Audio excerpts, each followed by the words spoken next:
आप सभी के हृदय में विराजमान परमात्मा को मेरी राम राम।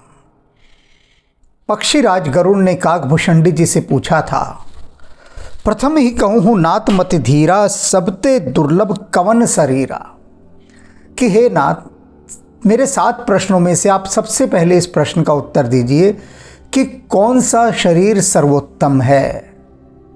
आत्मा शरीर रूपी वस्त्र को धारण करती है, तो कौन सा वस्त्र ऐसा है जो सर्वश्रेष्ठ हो? कौन सा शरीर सबते दुर्लभ कवन शरीरा, दुर्लभ बड़ी कठिनाई से प्राप्त होने वाला ऐसा कौन सा शरीर है? बाकी सब शरीर तो सुविधा से प्राप्त हो जाते हैं, लेकिन ये उस शरीर के विषय में पूछ रहे हैं जो सबसे अधिक दुर्लभ है, रेयर है। दुर्लभ माने रेयर। अब ये बड़ा मूल्यवान प्रश्न है। अब इसका उत्तर काकभूषणी जी देते हुए क्या कह रहे हैं? ये सारे उत्तर हमारे जीवन को रूपांतरित करने वाले हैं, साधारण उत्तर नहीं है। काकभूषणी जी विलक्षण प्रतिभा के दिव्य विभूति हैं, तो उनके माध्यम से जो उत्तर हमें प्राप्त हो रहा है वह निश्चित रूप से हमें आमूल रूपांतरित कर देगा, और वो रूपांतरण की कीमिया इन उत्तरों में निहित है, छिपी हुई है और यहाँ प्रकट हो रही है। क्या कहते हैं काकभूषणी? नर्तन सम नहीं कवनो देही, कि मनुष्य के शरीर के समान अन्य कोई देह ऐसी है ही नहीं जो दुर्लभ हो। यही सबसे दुर्लभ देह है मनुष्य की। अब सारे मनुष्य ही तो इसे सुन रहे हैं ना इस समय, तो उनके लिए यह जान लेना बहुत आवश्यक है कि क्यों उनका यह शरीर अत्यंत दुर्लभ है, जो उनको यूं ही मिल गया है मुफ्त में, बिना कुछ किए धरे।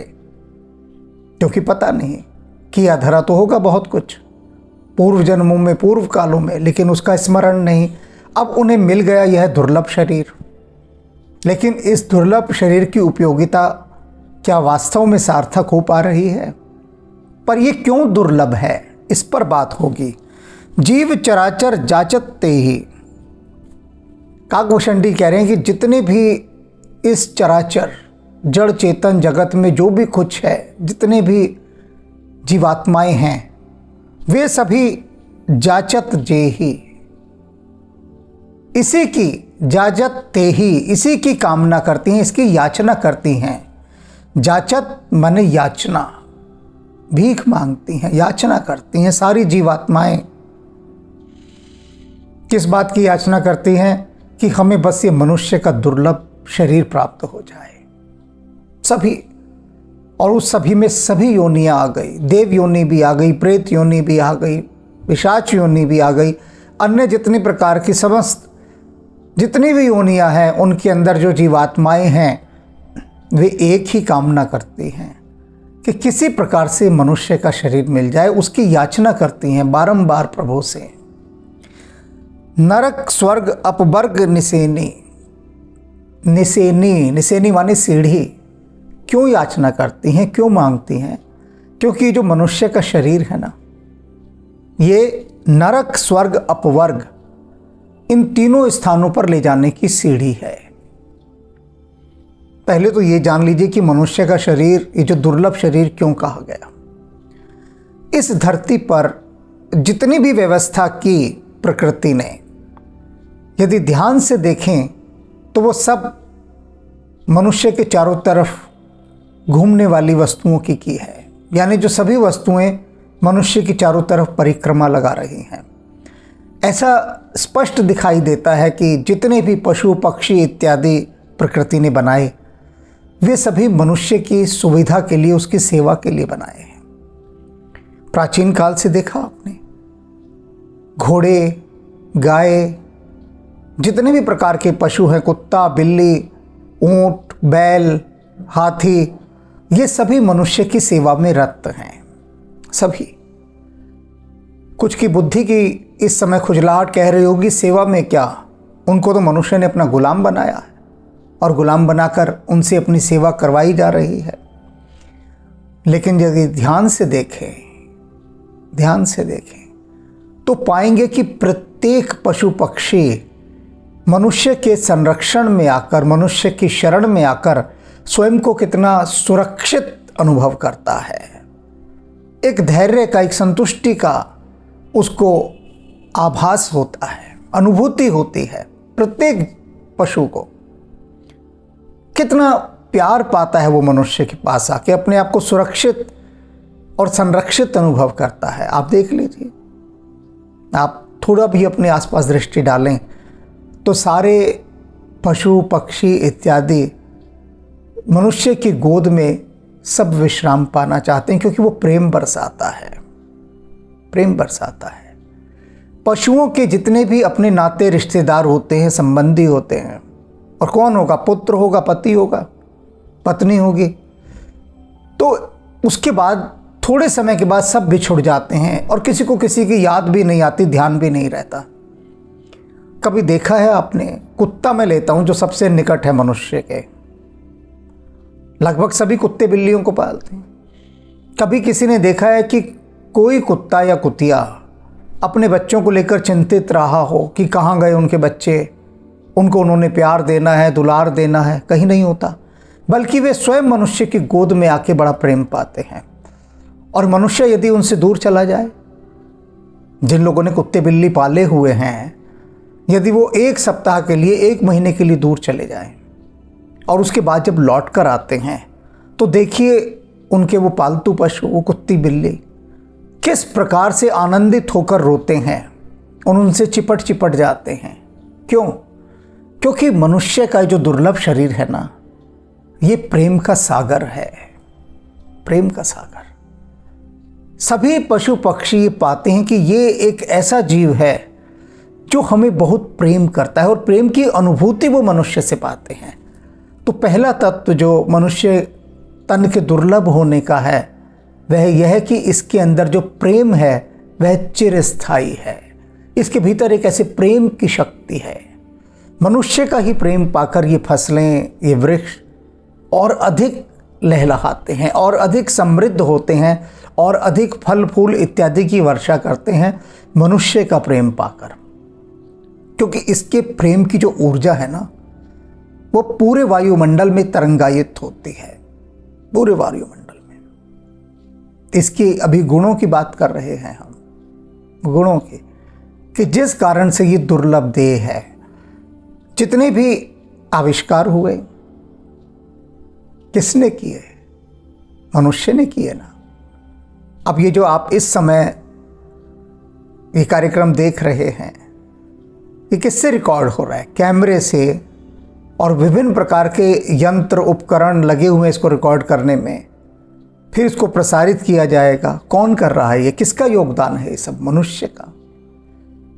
ये आकाश, ये धरती, ये जल, इन सभी पर कितने कितने निर्माण कार्य किए, अंतरिक्ष में किए। किसने किए? किसी पशु ने तो किए नहीं आज तक, मनुष्य ने ही किए हैं। तो जितना भी निर्माण हुआ है इस धरती पर, किसके द्वारा हुआ? मनुष्य की इस दुर्लभ देह के कारण हुआ, इस दुर्लभ देह के कारण। इसी के अंदर प्रकृति ने, भगवान ने वह व्यवस्था बनाई है कि जो व्यवस्था उसके रहस्यों को उद्घाटित कर सकती है और कर रही है। ये जितने भी आविष्कार हुए, जितने भी आविष्कार, ये प्रकृति को स्वयं उद्घाटित करवाने थे। ये सब थे तो यहीं पर, इनका ज्ञान किसी को भी नहीं था। क्या आग पहले नहीं थी? आग तो पहले से यहाँ थी, लेकिन उस आग को प्रकट कैसे करना है, ये विद्या केवल मनुष्य की जो भीतर की संरचना है, उसकी जो व्यवस्था है, उसका जो सिस्टम है, वो सिस्टम इस बात को जागृत कर सकता है कि अग्नि को किस प्रकार से प्रकट किया जा सके। और उसने अग्नि को प्रकट कर दिया। इतने सारे पशु पक्षी हैं, यानी अन्य देह हैं, अन्य शरीर हैं और बॉडीज हैं, तो क्या किसी और शरीर ने अग्नि को प्रकट किया? और प्रकट करने के बाद अग्नि को सुरक्षित रखना, संभाल कर रखना, ये एक छोटा सा उदाहरण दिया। किसने किया? इस दुर्लभ मानव देह ने किया, मनुष्य की देह ने किया, इस दुर्लभ देह ने। और इस अग्नि की आविष्कार होते ही ये सारा संसार बदल गया, सारा संसार बदल गया। और उसके बाद ये मनुष्य आगे की यात्राओं पर निकला और कोई देह तो नहीं निकली। 1000 साल पहले जो कुत्ता था वो आज भी कुत्ता है, जो गाय थी वह आज भी गाय है, जो मछली थी वह आज भी मछली है। लेकिन 1000 साल पहले का जो मनुष्य था और जो आज का मनुष्य है, उन दोनों के मनुष्यों में आकाश पाताल का अंतर है, आकाश पाताल का। तो मनुष्य की देह दुर्लभ क्यों है? क्योंकि यह विकास के क्रम में यात्रा कर सकती है। सभी देह हैं, सभी पंच तत्वों से बने हैं, ये बात जान लीजिए। लेकिन मनुष्य की जो यांत्रिक व्यवस्था है, जो प्रकृति के द्वारा बनाई गई है, उसके सिस्टम इतने अधिक सूक्ष्म हैं, इतने गहरे हैं, इतने चक्र हैं उनमें कि जिनको खोला जा सकता है। अब मोबाइल फोन में क्या होता है? थोड़ा लोहा लगा है, प्लास्टिक लगा है, कांच लगा है, यही सब चीज़ें हैं ना। अब यही सब चीज़ें किसी और चीज़ में भी लगा लो। बच्चे का खिलौना है, खिलौना जो बच्चे खेलते हैं उसमें प्लास्टिक भी है, धातु भी है, कांच भी है, सब लगा है, लेकिन वो खिलौना मोबाइल की तरह बात तो नहीं कर सकता ना। हज़ारों किलोमीटर दूर बैठे व्यक्ति से आप ऐसे बात कर लेते हैं जैसे वो आपके सामने बैठा है। क्यों? क्योंकि उस मोबाइल की संरचना, उसके भीतर की व्यवस्था और बनावट इस तरह से की गई है कि वह एक दुर्लभ देह बन गया। ठीक इसी प्रकार से मनुष्य की प्रकृति ने कुछ ऐसी डिजाइनिंग की है, उसकी कुछ ऐसी प्रोग्रामिंग की है कि यदि उस प्रोग्राम को वो जानने की कोशिश करता है और जान लेता है तो वो प्रोग्राम उसका एक्टिवेट हो जाता है, सक्रिय हो जाता है, और वो सक्रिय हुआ प्रोग्राम, एक्टिवेट हुआ प्रोग्राम प्रकृति के सीक्रेट्स को, मिस्ट्री को, रहस्य को उद्घाटित कर देता है। ये इस नर देह की ही विशेषता है, इसलिए दुर्लभ देह है। जीव चराचर जाचक देही, नरक स्वर्ग अपवर्ग निसेने। लेकिन इस दुर्लभ मानव शरीर की 3 यात्राएं हो सकती है। निसेनी, ये एक सीढ़ी है।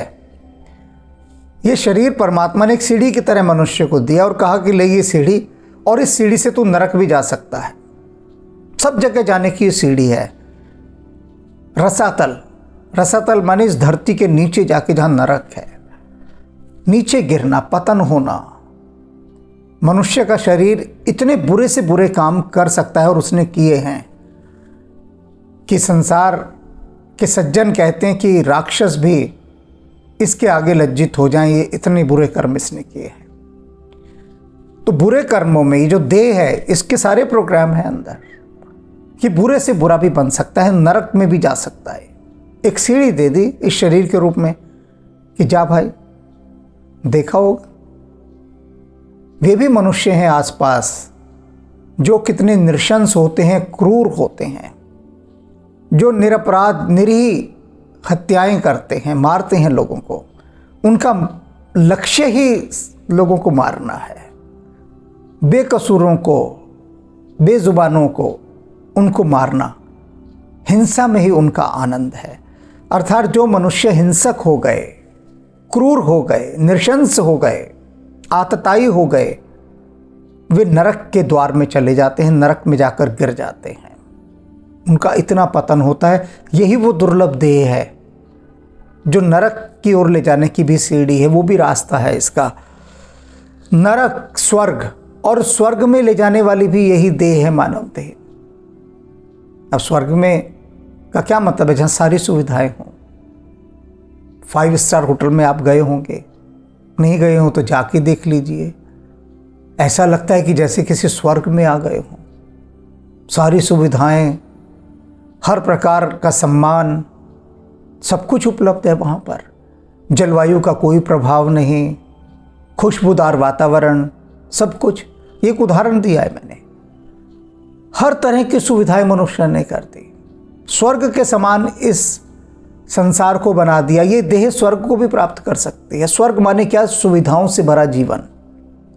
Luxurious life, royal life. आज आपको यहाँ से, भारत से अमेरिका जाना हो, आप पहुँच सकते हैं 18-20 घंटे के अंदर अमेरिका। और एक समय ऐसा था कि 8-8 महीने लग जाते थे पहुँचने में। आज आपने अमेरिका की यात्रा शुरू की, 8 महीने बाद पहुँचेंगे। पानी के जहाज़ में जा रहे हैं, जाते ही जा रहे हैं। लगता ही नहीं था कि यात्रा कभी समाप्त होगी। 8 महीने सोचिए पानी के जहाज़ पर रहना, और आज 18 से 20 घंटे के अंदर आप अमेरिका की धरती पर उतरकर उसे नमस्कार कर सकते हैं, और अमेरिका से भारत की धरती पर उतरकर नतमस्तक हो सकते हैं, इसकी धूल को अपने माथे से लगा सकते हैं। किसने किया ये स्वर्ग का द्वार? किसने खोला? मनुष्य ने खोला, इस नरदेह ने खोला। नरक भी ले जाएगी तुम्हें, स्वर्ग भी ले जाएगी। ऐसे अनेक मनुष्य हैं जिनके लिए संसार कहता है कि ये तो मनुष्य नहीं हैं, ये तो अवतार हैं, ये मनुष्य नहीं हैं, ये तो देवता हैं। ये शब्द तो कितनी बार सुना होगा कि आप तो मेरी जिंदगी में फरिश्ता बनकर आए, देवता बनकर आए, महापुरुष। ये सब किसके नाम है? इस मानव देह ही के तो नाम है। देवता, फरिश्ता, महापुरुष, अवतार किनको कहा गया? नरदेह को। और राक्षस, आतताई, जालिम, क्रूर, ये सब किसे कहा गया? पापी, दुरात्मा, अधम, ये सब शब्द किसके लिए उपयोग में लाए गए? किसी शेर को तो कोई नहीं कहता पापी है, तो मनुष्य को ही कहते हैं ना। किसी कुत्ते तक को कोई पापी नहीं कहता कि तू पापी है, लेकिन मनुष्य को कहते हैं। दोनों, नरक जाने की भी ये सीढ़ी है और स्वर्ग जाने की भी। अब इसके बाद क्या कह रहे हैं? अपवर्ग निसेनी, और मोक्ष को प्राप्त करने की भी यही सीढ़ी है, मोक्ष को प्राप्त करने की। स्वर्ग और नरक तो सांसारिक चीजें हो गई, और स्वर्ग के बारे में एक छोटी सी कथा मैं सुनाता हूं। वो कथा क्या है कि जो वैज्ञानिक थे, एडिसन, मैडम क्यूरी, आइंस्टाइन इत्यादि, इन वैज्ञानिकों की टीम को मरने के बाद नरक भेज दिया गया। और ये हिंदुस्तानी कथा है। उन्होंने कहा भाई इन्होंने भगवान का नाम तो कभी लिया ही नहीं, तो जो भगवान का नाम नहीं लेगा वो तो नरक ही जाएगा। तो जो भारतीयों की टीम थी बैठी निर्णायक, उन्होंने कहा कि भाई ऐसा है, भारतीयों ने कहा कि भेज दो इनको सबको नरक, क्योंकि इन्होंने भगवान का तो राम कभी जपा ही नहीं। तो सारे वैज्ञानिकों को नरक में भेज दिया गया। अब यमराज एक दिन अपने दौरे पर निकले, इंस्पेक्शन पर, कि चलो सारे डिपार्टमेंट्स को मैं देखा हूँ, स्वर्ग और नरक इत्यादि सब देखने निकले। तो उन्होंने अपने भैंसे से कहा कि चल भाई पहले नरक चलते हैं। भैंसा बोला जी ठीक है, ले चलता हूँ। तो भैंसा ले जाके नरक के द्वार पर खड़ा हो गया। तो यमराज ने उसे डांटा कि अरे ना समझ, क्या हो गया है तुझे? मैंने तुझे कहा था कि पहले नरक के द्वार पर लेकर चल, और तू तो मुझे स्वर्ग के द्वार पर ले आया है। स्वर्ग के द्वार पर क्यों? क्योंकि जब भी नरक के बाद यमराज स्वर्ग के द्वार पर गए तो हर बार स्वर्ग का द्वार बदला हुआ मिलता था, क्योंकि स्वर्ग के लोग तो हर चीज़ से ऊब जाते थे, फिर नया डेकोर कर देते थे। तो नई डेकोरेशन के साथ, हर नई डेकोरेशन के साथ स्वर्ग का द्वार मिलता था। तो यमराज ने डांट दिया अपने भैंसे को, अपने वाहन को, कि देख ये नए ढंग से उन्होंने डेकोरेट किया है स्वर्ग का द्वार, तो तू मुझे यहाँ क्यों ले आया? मैंने तुझे नरक लाने को कहा था। भैंसा बोला महाराज मैं इतना ना समझ नहीं हूँ, हमारा तो रोज का धंधा है आपको यहाँ लेकर आने का, मैं आपको नरक के द्वार पर ही लाया हूँ।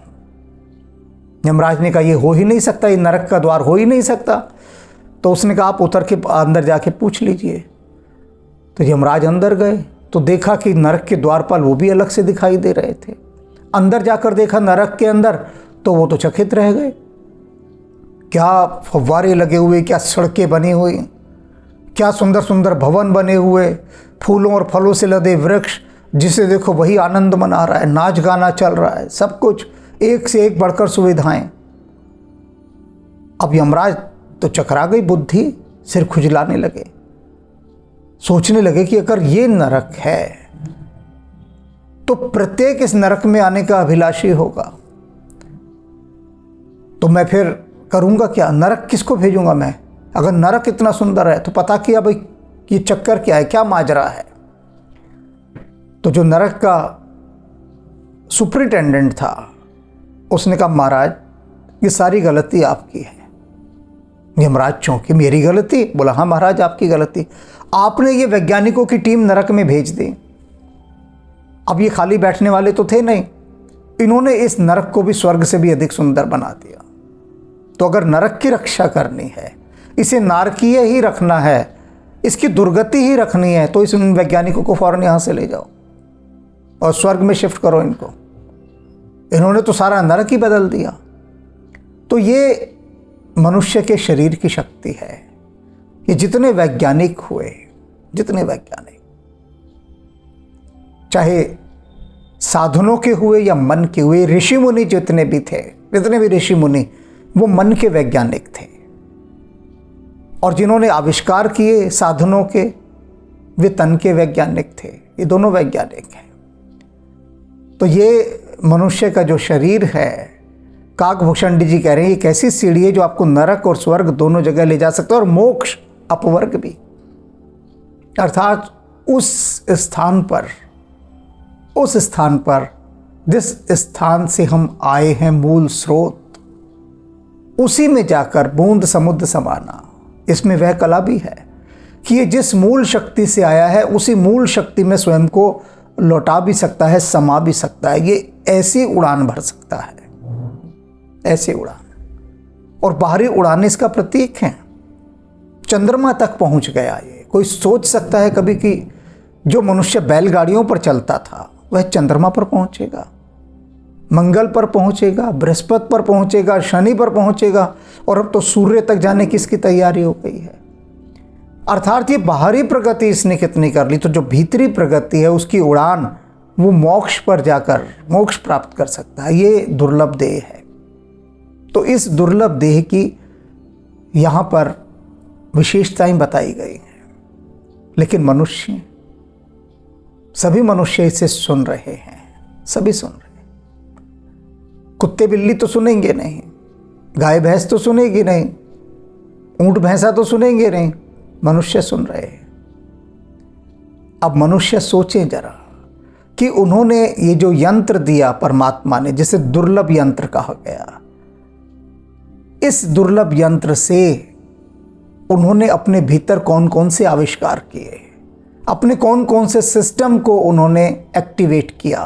कितनी प्रोग्रामिंग है इसके भीतर, इतनी प्रोग्रामिंग। किस किस को उन्होंने सक्रिय किया, क्योंकि पता ही नहीं, सक्रिय तो तब करें।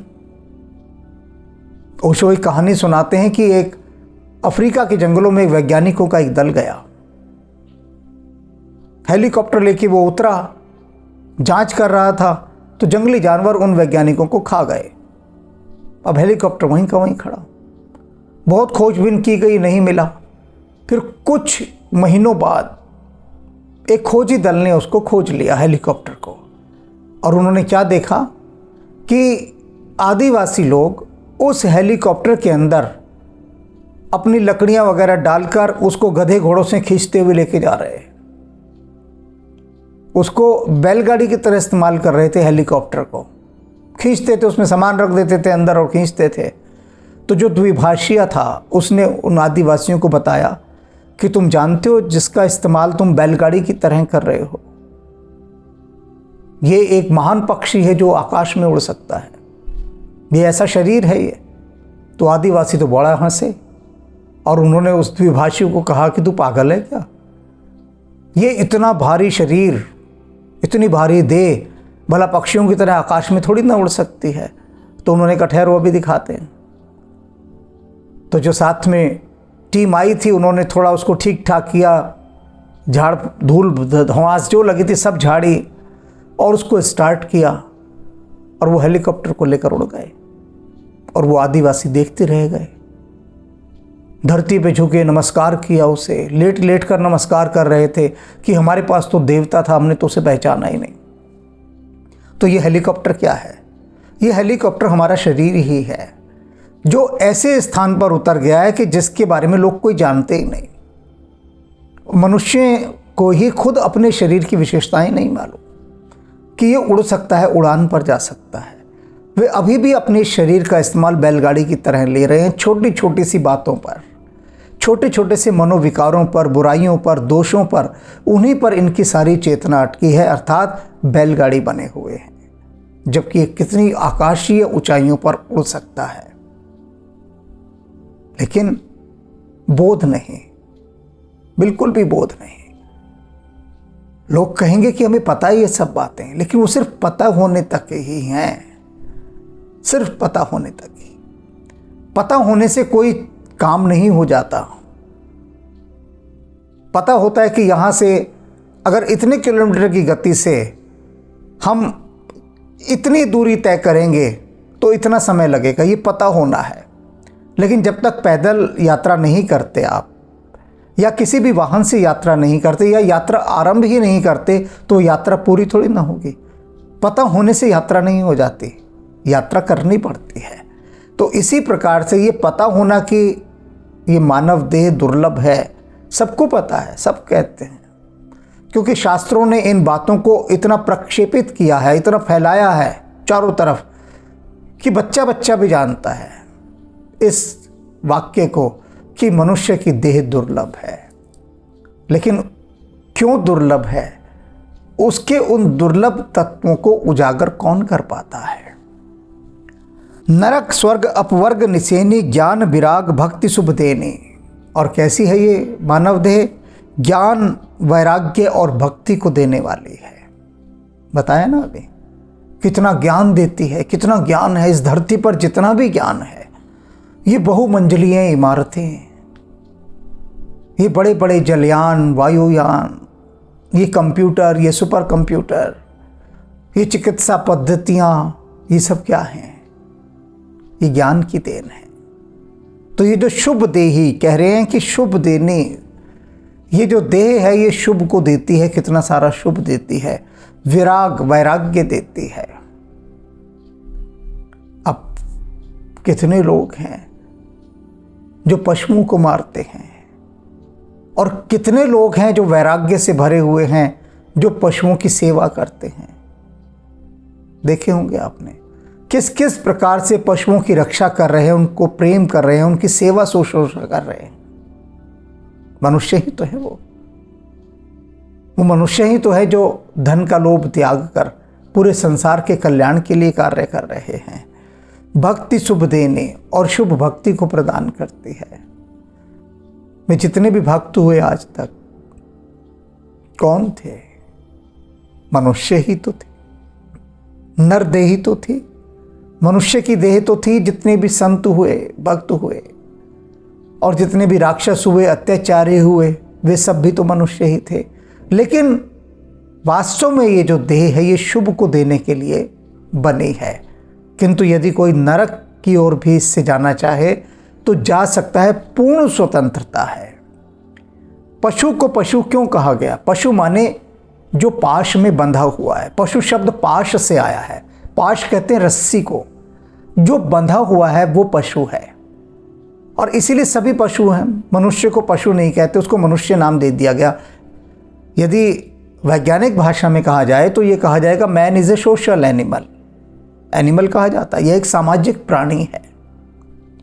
लेकिन इसको एक नाम दिया गया कि ये जो मनुष्य है ये एक ऐसा प्राणी है जो दुर्लभ देह के साथ आया, इसको दुर्लभ कहा गया, रेयर। और यही इसकी विशेषता है सबसे बड़ी। किंतु इस शुभ के सृजन करने में मनुष्य जो है अपनी शक्ति को लगाता नहीं है। बहुत कम लोग लगाते हैं।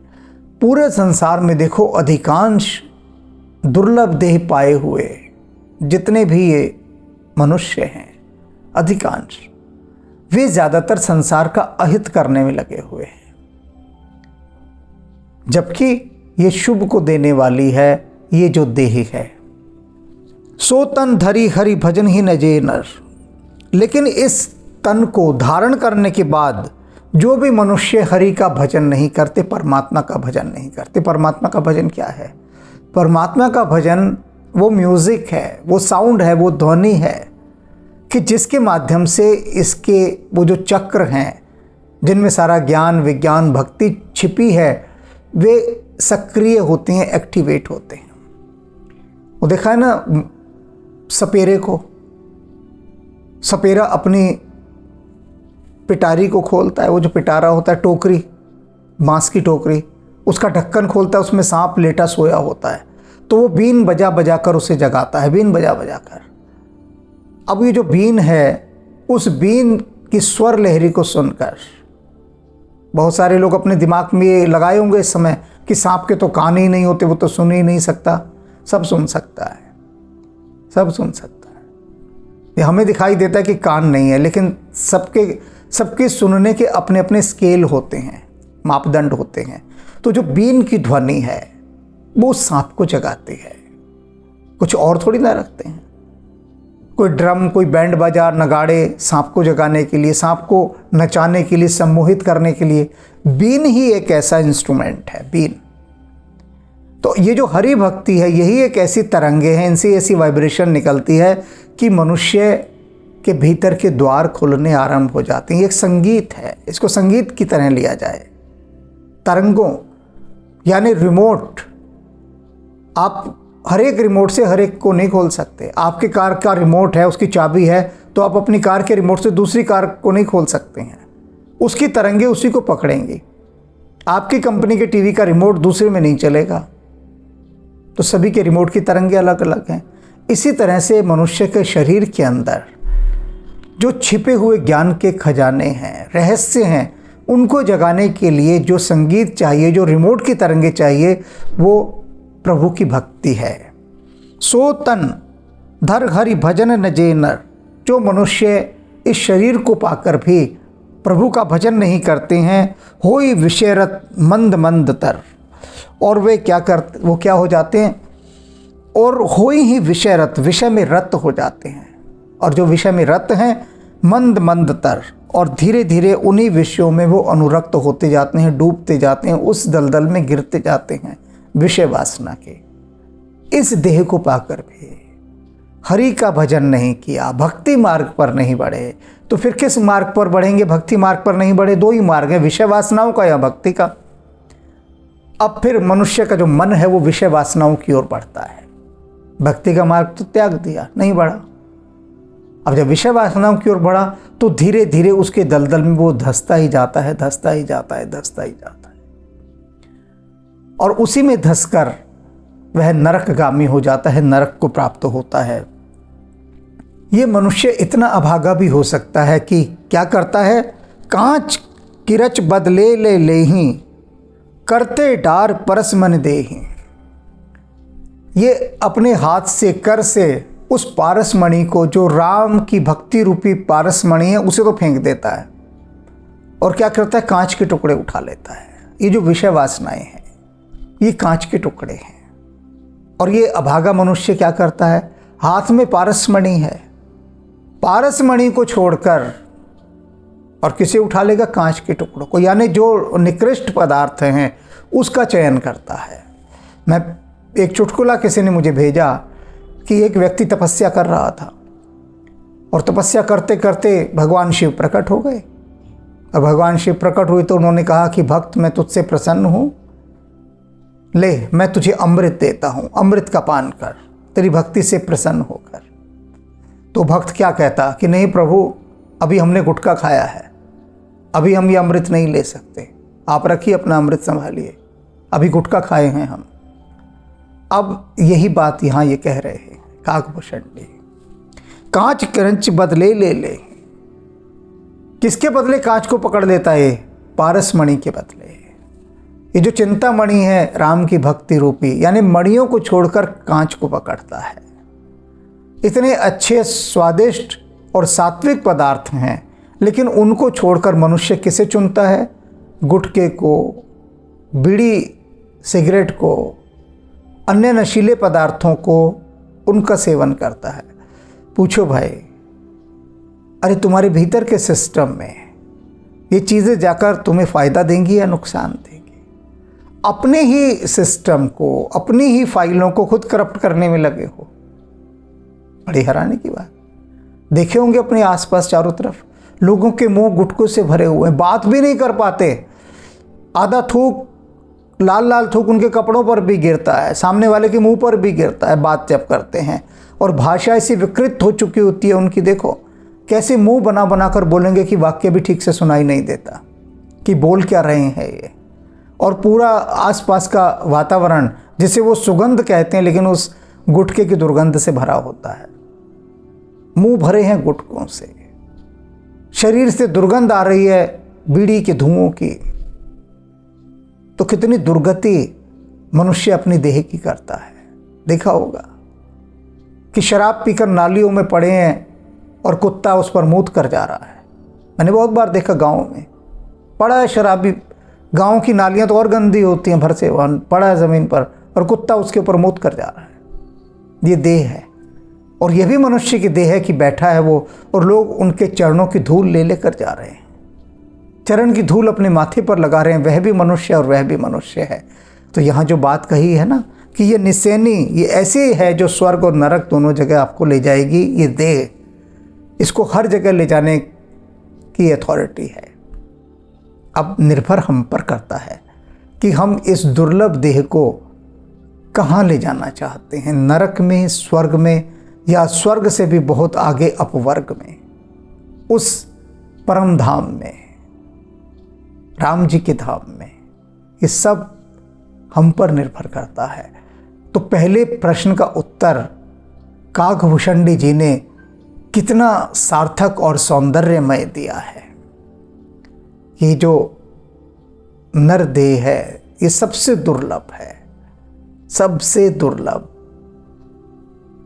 तो जाकर थोड़ी देर अपने को दर्पण में देखिए, लुकिंग ग्लास में खुद को निहारिए, और अपनी आँखों से होते हुए अपने दिल में जाकर, अपने दिमाग में जाकर अपने आप से पूछिए कि इस दुर्लभ देह का इस्तेमाल, उसकी सार्थकता, उसकी यूटिलिटी आपने किस क्षेत्र में की है।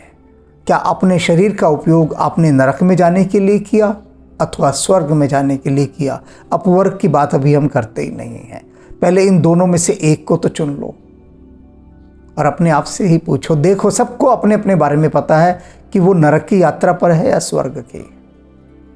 और जब ये यात्रा पता लग जाएगी तब हम कल अगले प्रश्न के उत्तर पर चलेंगे। राम राम।